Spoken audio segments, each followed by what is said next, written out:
All right. So one of the things that sucked the most about Premier Punditry not being a podcast, and now we're going to try the video again here, is that we never got to make fun of Martin Wills and Matt Cullum, our Spurs contributors, about getting Mourinho. Now, for those of you who don't know, I'm a Manchester United supporter. I suffered, literally suffered. For those of you who don't follow me on Twitter, Derek No Tweet, I actually kind of lost my mind and created a dual personality where I was wearing a pot on my head and I pretended I was Derek's intern. Here's the picture. So I completely lost my mind, and it's because of Mourinho. So I just want to know, Martin, what is it about Spurs fans and Jose Mourinho? Well, I can only speak for me, I guess, but I hate him. I absolutely hate the man. I hated what he did. You know, ever since Matt Busby and the crash and so on, you have to have a little bit of a soft spot for Man United. Even if you hated some of the things they did, you had to have a bit of a soft spot for them. And to see what, first of all, Moyes and then Mourinho did to their playing style was bloody awful. And Spurs were playing really nice attacking football, and to bring somebody like Mourinho in was just so against everything that we think that the club stands for, that has stood for over the years. And I know it's not been successful. I know we've played pretty stuff and lost and all of that shit, you know. Who cares? It's a team that you feel proud to support because of the way they play, because of the style of football they play, because of the adventurousness and the skill they show and all of those good things. Much like United, just less successfully. You know, like I used to love watching players like Ryan Giggs, you know, flying down the wing and what he could do. And, you know, so losing that was a big blow.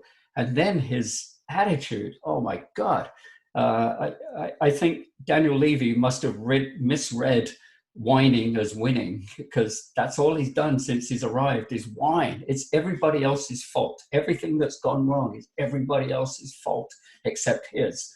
So I really detest the man. However, what do you do at this point?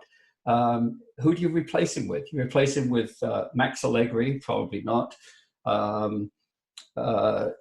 Jurgen Klopp? No, he won't come. And Pochettino. I'd love to have Pochettino back at this stage, but none of those are going to happen. So I think realistically, we have to stick with him for another year and see if he can do something. But you know, when you see what he did to who was your right back at Man United, Shaw. When you see what he did to Shaw, now you see what he's doing to Ndombele. You know, the man is nasty. I just don't like him at all. I'd love to see him gone. I hated when they hired him in the first place, and it was a big disappointment to me. So, and he's changed the feeling of the team. The players used to look as if they were enjoying themselves. Nobody looks like they're enjoying themselves these days. You know, that's not the team I've supported all these years. And you know, I was counting the other day. The first game I saw was early 51. So you're looking at, 69 years? I've been following this team, and they've always they've had trouble. They've played poorly at times, but they've always had this sense of adventure. They've always had this style of play that at least you say, oh, that was good. They lost, but that was good. Now, no, they don't have any adventure. They don't have any get up and go. He's killed all that with them. And no, I'm really disappointed in what's happened.